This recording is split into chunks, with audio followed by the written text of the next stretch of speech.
चला तर मंडळी, आज आहे ना आपण भरपूर औषधी गुण असलेल्या आवळ्याची इन्स्टंट अशी कँडी तयार करूया। त्यासाठी मी इथे ना पाव किलो आवळे घेतलेले आहेत। आता हे आवळे स्वच्छ धुवून एका कॉटनच्या फडक्याने मी स्वच्छ पुसून घेणार आहे। आता आवळे पुसून झाल्यानंतर एका चाळणीमध्ये ठेवून ते मी 10 ते 15 मिनिटं वाफवून घेणार आहे। एक 15 मिनिटं झालेली आहेत। आता आवळ्यावरचे झाकण काढून आवळे एक 10 मिनिटं थंड करून घेऊया।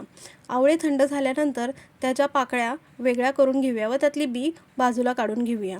आता पाकळ्या वेगळ्या करून झाल्यानंतर एक मिक्सरचं भांडं घेऊन त्याच्यामध्ये ह्या सर्व पाकळ्या टाकून त्याची स्मूथ अशी पेस्ट तयार करून घेऊया। स्मूथ अशी पेस्ट तयार करून झालेली आहे। आता गॅसवरती एक पॅन ठेवून त्याच्यामध्ये ही तयार केलेली पेस्ट टाकून पेस्ट ना 1-2 मिनिटं परतून घेऊया।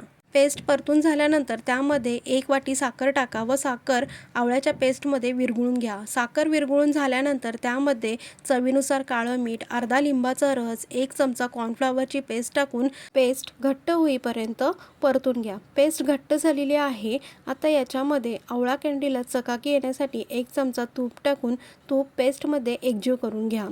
तूप पेस्टमध्ये एकसारखं असं मिक्स करून झालेलं आहे आणि आपलं आवळा कँडीचं बॅटरसुद्धा तयार करून झालेलं आहे। आता एका डिशला तूप लावून त्याच्यामध्ये तयार केलेलं आवळा कँडीचं बॅटर टाकून एका चमच्याला तूप लावून ते एकसारखं असं पसरून घेऊया।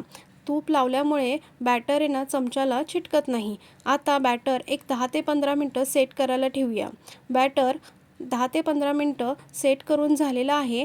आता आपण सेट झालेलं बॅटर डिशमधून काढून घेऊया। तुम्ही बघू शकता मंडळी, परफेक्ट असं आपलं बॅटर सेट झालेलं आहे।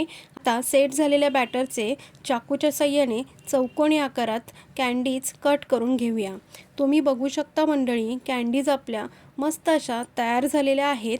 आता त्यांना एकामेकाला चिटकू नये त्यासाठी त्याच्यावरती साखरेची पावडर तयार करून टाकूया। त्याच्यामुळे ह्या कँडीज एकामेकाला ना चिटकत नाही। मंडळी, या प्रकारची इन्स्टंटवाली कँडीसुद्धा वर्षभर खराब होत नाही। तुम्ही नक्की ट्राय करून बघा आणि रेसिपी आवडली असेल तर चॅनलला लाईक, शेअर आणि सबस्क्राईब करायला विसरू नका। धन्यवाद।